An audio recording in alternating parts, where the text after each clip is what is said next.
¿Era necesario el poder del Espíritu Santo para Jesucristo? Y era el mismo Jesús, fíjese. ¿Cuál era la labor del Espíritu Santo que hacía con Jesús? Prepararlo. ¿Y cómo lo preparaban, hermanos? ¿Cómo fue preparado Jesús a través del Espíritu Santo?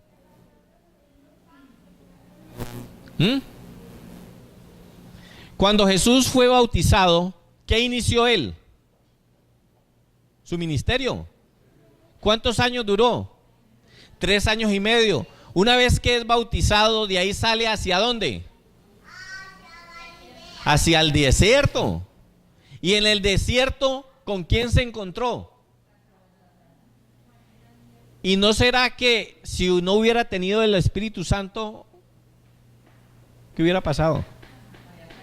Satanás le hubiera pegado un vuelco. Claro, pero fíjese que el Señor Jesucristo, exactamente.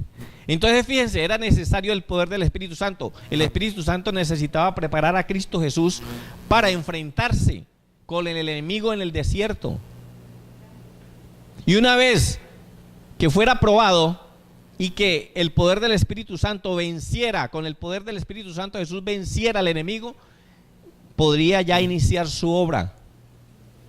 Pero esa comunión con Dios era todos los días, hermanos, en todo momento. Fíjese que aquí que dice que no hay razón para suponer que la presencia y la influencia del Espíritu Santo no había acompañado a Jesús de su nacimiento. Siempre lo acompañó. Pero ahora necesitaba un acompañamiento especial, porque iba a hacer una obra. ¿Y esa obra cuál era? Predicar. Pero la culminación de todo, ¿cuál era? El sacrificio, hermanos, que no era fácil. ¿O será que nosotros, teniendo el conocimiento de cómo yo voy a morir, hermanos, necesitamos una ayuda? Y era necesario, porque llegó un momento a que casi Jesús tira la toalla, ¿sí o no? ¿Qué dijo? Uy, hermano, yo me imagino que el Señor Jesucristo como ser humano vio la carga tan pesada que dijo, no, Señor, mira, si es posible. ¿Pero qué? Pero que no se haga sino la tuya. Entonces, Cristo vino al mundo para proporcionar un camino mediante el que pudiéramos hallar gracia y fortaleza para el tiempo de ¿qué? Necesitamos al Espíritu Santo para lo que se nos viene encima, hermanos. La hermana Elena en sus notas dice de que no es necesario que adelantemos el tiempo de angustia, porque hay veces que de pronto hablamos de temas, uy, entonces estamos viendo, uy, ¿cómo así? Que nos va a pasar todo esto, que lo otro. Es más, le voy a decir algo, el zarandeo no es un tema de predicación de la verdad presente. La hermana Elena lo dice. Pero ¿qué es lo que pasa? Que nosotros tenemos que saber a qué nos vamos a enfrentar y cuáles son las herramientas que necesitamos para poder enfrentar lo que hay encima. Porque si no lo sabemos, hermanos, y si no estamos ubicados en qué sitio de la escalera estamos avanzando, esto es para que reflexionemos, no es para señalar, porque el primer señalado debo ser yo, sino para que estemos apercibidos en qué parte estamos, si hemos avanzado, si nos quedamos simplemente en el bautismo físico o si hemos seguido avanzando. Porque para poder llegar al sacrificio, hermanos, necesitamos tener una compenetración permanente con Cristo Jesús. Ahora viene el sacrificio. Mire lo que dice Jesús. ¿Cómo es? Valentina, por favor, ayúdame. ¿Sí?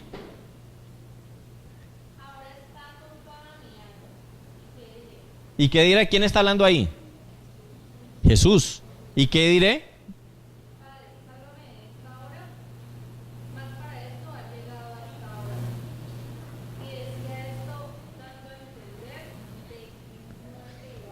¿De qué muerte iba a morir? Valentina, ¿y cómo murió Jesús? Crucificado. ¿Y nosotros sabemos cómo fue el sacrificio real que hizo Jesús? ¿Será que no lo podremos imaginar en nuestra mente? ¿Desde qué hora se empezó el sacrificio de Jesús? ¿Desde qué hora murió Jesús? ¿Cuándo murió Jesús? ¿Ah? Desde la última cena empezó a morir. Porque cuando en la cena, ¿qué dijo? ¿Este es qué? Partió el pan y dijo, ¿este qué? Y tomó el vino y ¿qué dijo? Este es mi sangre que será derramada. ¿No empezó a morir ahí? Y todavía no ha ido al sacrificio. ¿Cuándo fue la cena del Señor? Dígame. Sí, claro. Por eso se llamaba la última cena. Claro. El Señor compartía con sus apóstoles todas las, claro, todo 3 años y medio. Claro, no, pero en el caso con los apóstoles, ¿no? Con los apóstoles, con sus apóstoles. Por eso digo, esta es la última cena que compartiré con ustedes. Ahora, ¿cuál cena nos falta? La cena de las bodas del Cordero. ¿Quiénes queremos estar en esa cena de las bodas? Muy bien, hermanos. Entonces, ¿Jesús sabía que iba a morir? Nosotros sabemos que tenemos que pasar por una prueba. Bueno, si no es, no creo que sea semejante a la de Cristo Jesús. Nunca. Pero sí vamos a pasar por una prueba bastante difícil. Y para eso necesitamos el poder santificador, el bautismo espiritual. Entonces, Jesús sabía que iba a morir. Pero para llegar aquí, hermanos, Jesús tuvo que tener una preparación antes. Que de hecho ya la tenía, pero que dependía exclusivamente todos los días del poder de su Padre a través del Espíritu Santo. Yo siempre he dicho que Dios fue perfecto porque Él se hizo hombre para saber cómo vivíamos nosotros y cuáles eran las tentaciones que teníamos a diario. Así es, hermano, así es. Por eso es que Jesús como humano sabe cuáles son nuestras debilidades. Esta mañana leíamos en la matutina, hermana Gloria, las acechanzas del enemigo, ¿verdad? ¿Y qué nos decía ahí?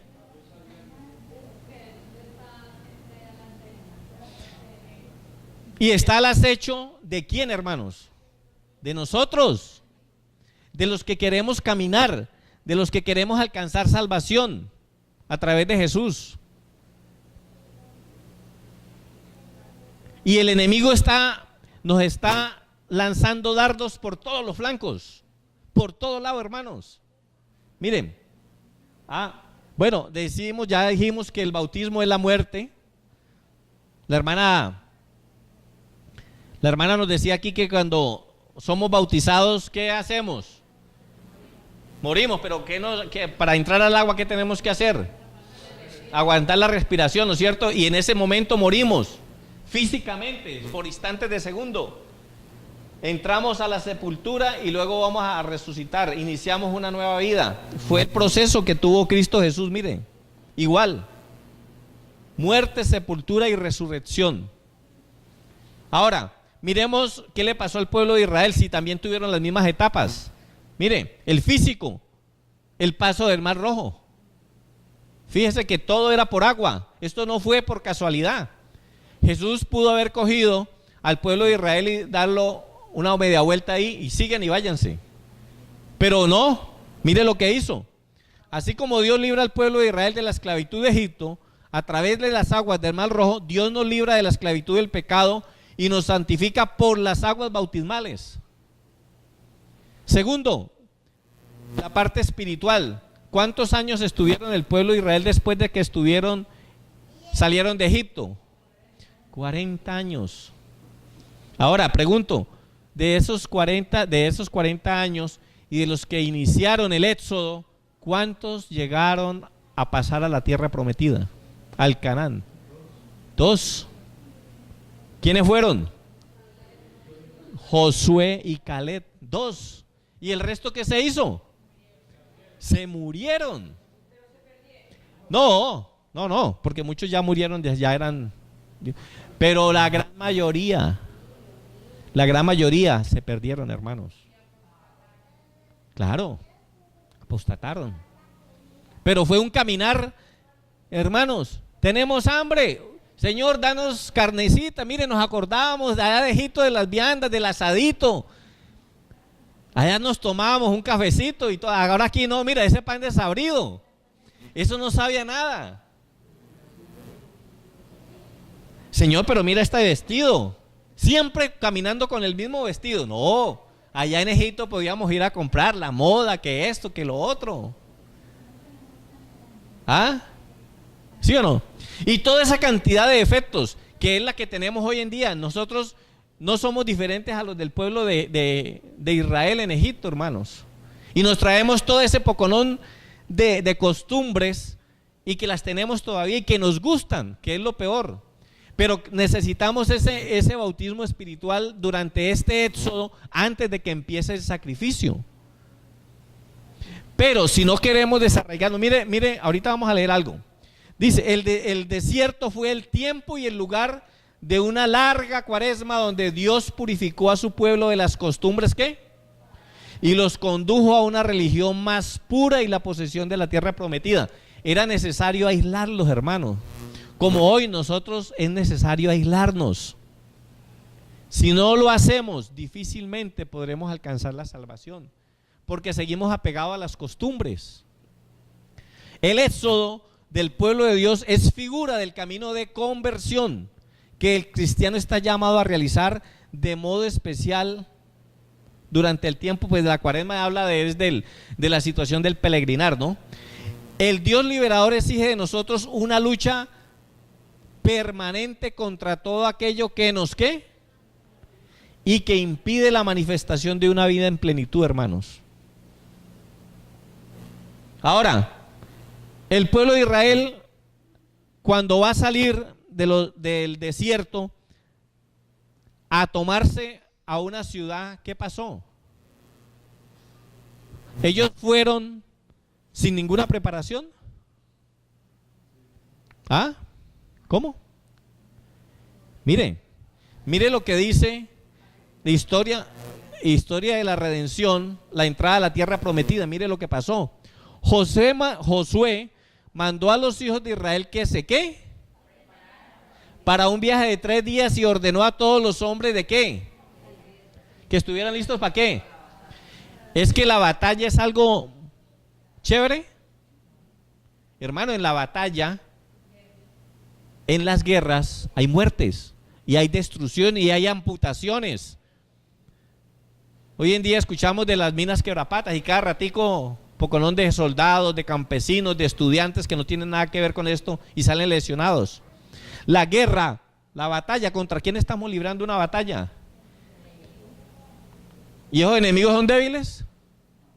Fuertes, hermanos. Son poderosos, pero hay uno que ya lo venció. Cristo. Y si nosotros nos hacemos de la mano de Cristo y Él es nuestro protector, es nuestro abrigo, hermano, Él mandará huestes celestiales a que nos protejan, a que combatan por nosotros. Dice, entonces respondieron a José diciendo, nosotros haremos todas las cosas que nos has mandado e iremos a donde quieras que nos mandes, de la manera que obedecimos ¿a quién?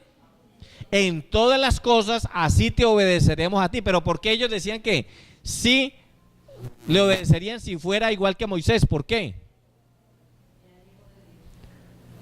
Cualquiera, solamente que Jehová tu Dios esté contigo, como estuvo ¿con quién? Con Moisés. Moisés fue bautizado físicamente. Claro, cuando pasó el Mar Rojo. Anduvo con el Espíritu Santo, porque mire, dice que solamente que Jehová tu Dios esté contigo. Ellos sabían que Dios, Jehová, estaba con Moisés. ¿Andaba Moisés con Dios? ¿Con el Espíritu de Dios? Claro que sí. Cualquiera que fuere rebelde a tu mandamiento y no obedeciere tus palabras en todas las cosas que le mandes, que muera. Solamente que te esfuerces y ¿qué? Hermanos, el evangelio no es para los cobardes. El evangelio es para los valientes. Y la valentía no se adquiere de la noche a la mañana. sino que la valentía del cristiano, ¿dónde está, hermanos?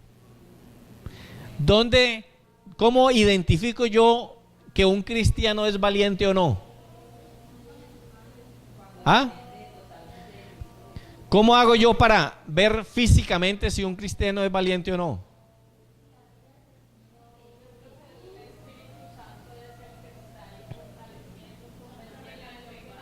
¿Ah? Pero hay una parte física que es visible, porque yo no puedo yo no puedo ver la espiritualidad de un hermano. Eso solamente la ve Dios. Ah, no, claro, a través de su testimonio. Sí, claro, yo puedo verlo a través del testimonio, pero esta mañana decíamos, ¿quién no conoce la Madre Teresa de Calcuta? ¿Quién no ha oído hablar de ella? ¿Fue buena? ¿Sí o no? ¿Sí o no? Y cuando la hemos visto, le hemos visto haciendo otras cosas diferentes a obras de caridad, ¿no, verdad? Porque nos la mostraban, nos las han mostrado. Pero ¿saben una cosa, hermanos? Que la Madre Teresa de Calcuta fue utilizada por el Vaticano por la mendicidad y aprovecharse de los pobres para ganar grandes cantidades de miles de millones de dólares. ¿Sí saben eso? Sería importante que lo investigáramos. Como lo fue Mahatma Gandhi, Martin Luther King, el de Sudáfrica, Nelson Mandela. Y nosotros decimos, esos hombres buenos. Pero eso tenía otro trasfín diferente. Y fíjese, o sea que muchas veces físicamente no podemos saber quién es cada persona. Pero ¿sabe dónde podemos identificarnos cuando realmente somos cristianos? En las rodillas, hermano. Claro. Si las rodillas tienen callo, no le muestro las mías porque por aquí. Si las rodillas tienen callo, quiere decir que es un verdadero cristiano consagrado al servicio de Dios. ¿O no? Bueno, hermanos, vamos a avanzar porque nos va a acabar el tiempo. Los apóstoles, físico. El Señor, mire cómo sabemos que todos fueron bautizados, vea. Pero el Salvador contestó, no sabéis lo que pedís. Podéis beber del vaso que yo he de beber y ser bautizados del bautismo que yo soy bautizado. Todos los apóstoles fueron bautizados físicamente en el agua. En el Espíritu. ¿Cuándo fueron bautizados los apóstoles en el Espíritu? ¿En qué día se manifestó la plenitud del Espíritu Santo? En el día de Pentecostés. Ahora, el sacrificio. Mire, pero el Salvador contestó, no sabéis lo que pedís, podéis beber del vaso que yo he de beber y ser bautizados del bautismo que yo soy bautizado, sabiendo que sus palabras misteriosas señalaban ¿qué? Pruebas y sufrimientos. Con todo contestaron confiadamente, podemos. Deseaban atribuir al supremo honor de demostrar su lealtad compartiendo todo lo que estaba por sobrevenir al Señor. Y dentro de esos apóstoles que estaban ahí que decían, podemos, yo entregaré mi vida, Señor. ¿Quién fue? Pedro. ¿Y qué hizo Pedro? Lo negó, hermanos.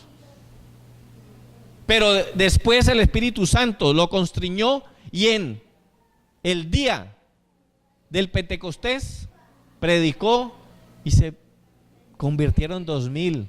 Y después volvió y predicó 3000. ¿Tenía poder? Claro.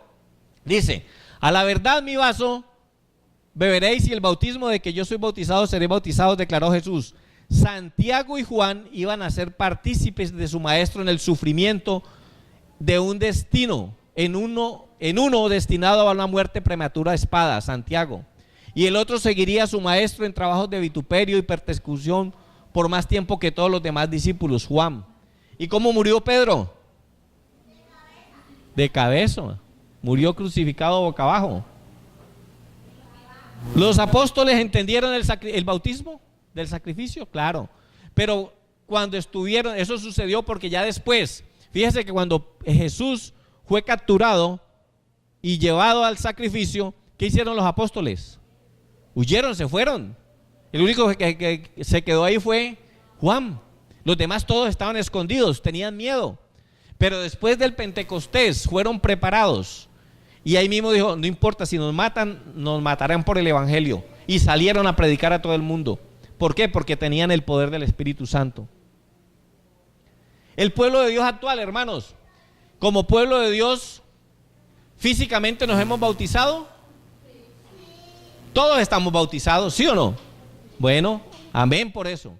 Ahora, en la parte espiritual, el bautismo del Espíritu Santo despejará las suposiciones humanas, derribará barreras erigidas por nosotros mismos y hará que cese el sentimiento de que, ¿qué dice? Yo soy más santo que tú. Recuerdan que la mamá de Juan y Santiago fueron donde Jesús y que le dijeron a Jesús: Señor, dime cuál va a ser el preferido tuyo, el de la derecha, el de la izquierda. ¿Por qué estaban? ¿Por el reino de Dios? ¿Cómo están nuestros dirigentes hoy en día? ¿Por el reino de Dios? Mire lo que dice: oh, cuánto necesitamos de la presencia divina. En nuestras oraciones debemos implorar a Dios por el bautismo del Espíritu. Las congregaciones deberían juntarse especialmente con el propósito de pedirle a Dios que les ayude y conceda sabiduría celestial, a fin de que el pueblo de Dios pueda saber cómo planificar y ejecutar la obra. La feligresía debería orar especialmente para que el Señor escoja a sus agentes y bautice con el Espíritu Santo a sus misioneros. ¿Quiénes son los misioneros, hermanos? Todos nosotros somos misioneros, todos. Debiéramos orar tan fervientemente por el descenso del Espíritu Santo como los discípulos oraron en el día de Pentecostés. Si ellos lo necesitaban en aquel entonces, entonces nosotros lo necesitamos hoy. ¿Lo necesitaremos? El descenso del Espíritu Santo sobre la iglesia es esperado como si se tratara de ¿qué? Futuro, hermanos. ¿No nos dicen eso? Eso no es por ahora, hermanos, no se preocupen. Eso es para despuesito. Tranquilos. Oremos por la prosperidad financiera.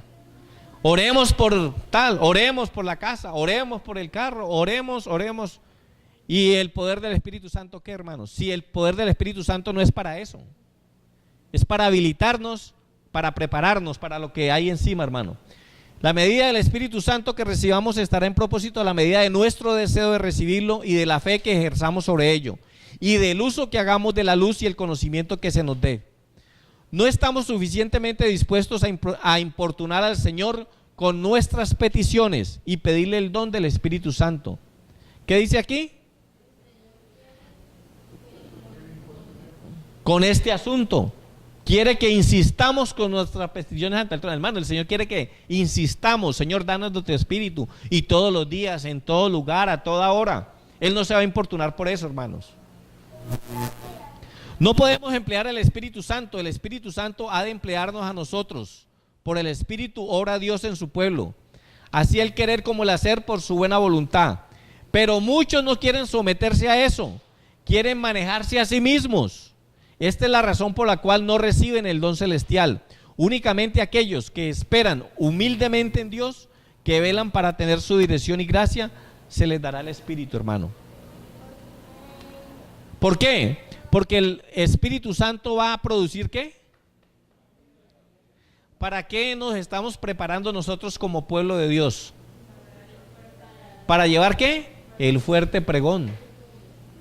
Pero el fuerte pregón será llevado solamente cuando la lluvia tardía llegue a nosotros. ¿Y qué dice?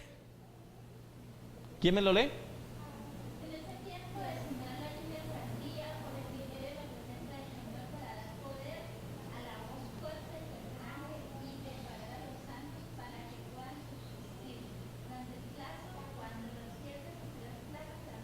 Ok, hermano, ya nosotros tenemos conocimiento de eso. ¿Qué va a pasar? Ahora, el sacrificio, pues viene el tiempo de angustia, hermano. Pero ¿qué pasa? El tiempo de angustia es cuando la ira de Satanás aumenta a medida que en su tiempo se acorta y su obra de engaño y destrucción alcanza su culminación durante el tiempo de angustia. Satanás ejercerá su poder sobre todos los que hayan entregado a su dominio y sumergirá a los habitantes de la tierra en una gran angustia final. Cuando los ángeles de Dios dejen de retener los vientos fieros de las posesiones humanas, se desatarán todos los elementos de contienda. el mundo entero se verá envuelto en una ruina más terrible que la que cayó antiguamente sobre Jerusalén. Pero Satanás, con todas las huestes del mal, ¿no qué? Al más débil de los santos. ¿Por qué? Pues por lo que veíamos esta mañana. Porque estaremos, ¿qué? Tenemos que aspirar a ser sellados por el poder del Espíritu Santo. Mire lo que dice esto, hermanos. Hermana Orfelina, ¿me ayuda? Ser miembros de iglesia no garantiza la salvación.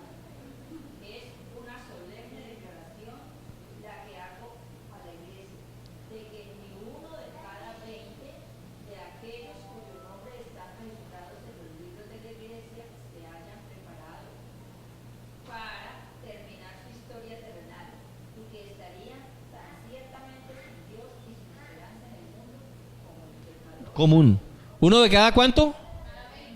Y hermanos, o sea que por cada 20 ni siquiera escasamente uno, hermanos. Pero bástanos con estar escritos en el libro de la iglesia, no hay problema. Hermanos, preocupémonos por estar en el libro de la vida del Cordero.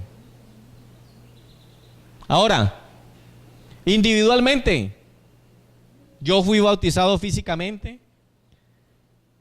Tengo que estar siendo bautizado espiritualmente por el don del Espíritu Santo. ¿A través de qué? Del estudio diligente de la palabra y de la oración, hermanos. Constantemente, permanentemente. Ahora, viene el sacrificio. Y la pregunta es, ¿hemos sido vituperados, señalados, abofeteados, maltratados de palabra y de hechos? Hemos sido expulsados de las iglesias, hemos sido calumniados, hemos sido criticados, etcétera, etcétera. ¿Será que alguien de nosotros nos ha pasado eso? En nuestras casas, por haber conocido el evangelio, no nos han dicho: oiga, usted se metió a fanática.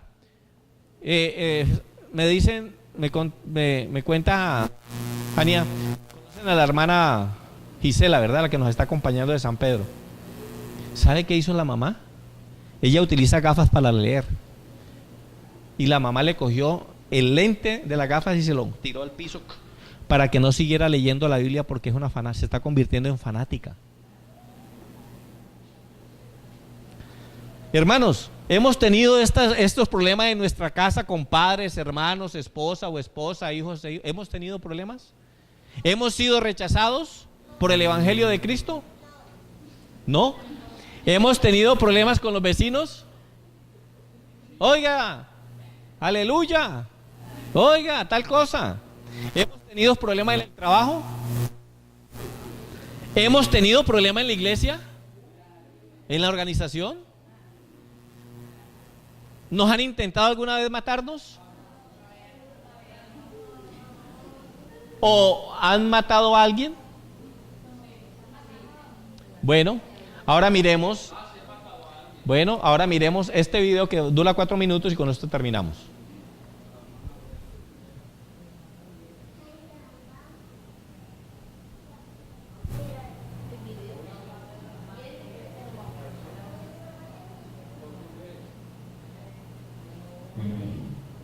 Islamic soldiers forced to obtain or some together work for a call. But soldiers pressured him to convert to Islam. When he refuses, he's thrown on the burning wood he collected and left to die. They told me I would be released if I became a Muslim. I told them that was impossible. I am Christian, so do me the family. Your son escapes, but the scars remain, a reminder of his sacrifice. Imagine, your teenage daughter goes to Bible camp. On the second day, the students are attacked. One of the attackers secures her hand behind her back, while another holds a piece of broken glass to her stomach. She's told to deny Christ. I did not answer him, so he pressed the glass harder against me. Do you believe your God can help you? He asked. Gripped with fear, she cries out, "Help me, Lord, I do not want to deny you."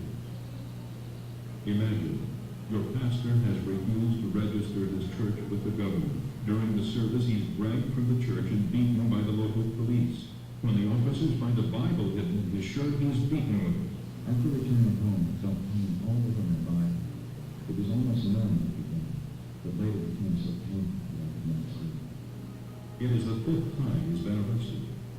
talk again. The police say they will kill it. Every day, thousands of Christians are persecuted for their faith. Hundreds are martyred, about one every 3 minutes. They're not heroes or statistics, they're family. In over 40 nations around the globe, our family is assaulted for their testimony of Jesus Christ. In most instances, the persecution could have been averted if they had simply denied Christ. But they didn't, and they won't.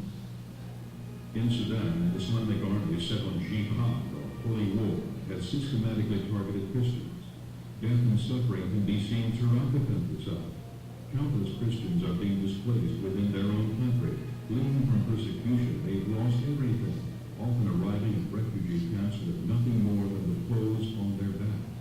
In spite of heavy persecution, the church in Sudan continues growing at astonishing rates.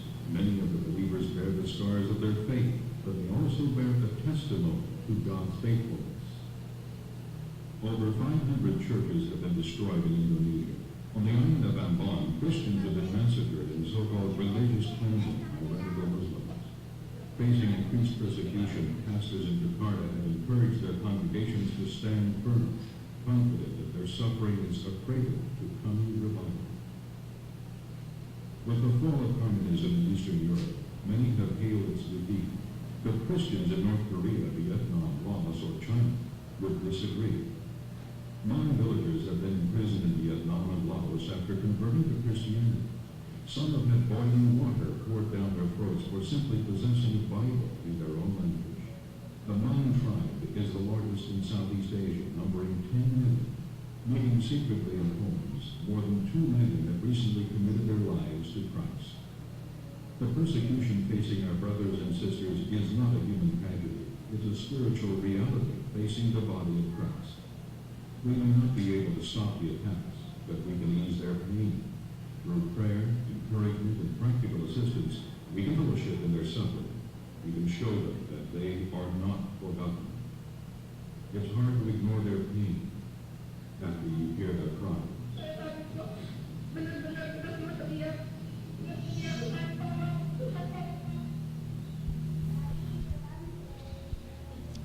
Hermanos, en el mundo hay muchas personas que ya están sufriendo por la causa de Cristo Jesús. ¿Y sabe quiénes son esas personas? Los hermanos cristianos que creen por la gracia de Cristo Jesús. Esas personas, su profesión de fe es tan grande, y no solamente eso, en los países musulmanes se están ya matando, en África, en muchas partes se están quemando. Si nosotros estuviéramos en África, entrarían aquí, nos sacarían y nos amachetarían y nos quemarían, y todo esto por la causa de Jesús. Ahora, nosotros en este momento, mire la misericordia de Dios, hermanos. Dios está preparando un pueblo y nos está preparando de tal forma de que podamos, cuando lleguen los momentos difíciles, podamos tener una completa comunión con Cristo, pero no es la mayoría. Nosotros tenemos el deber de llevar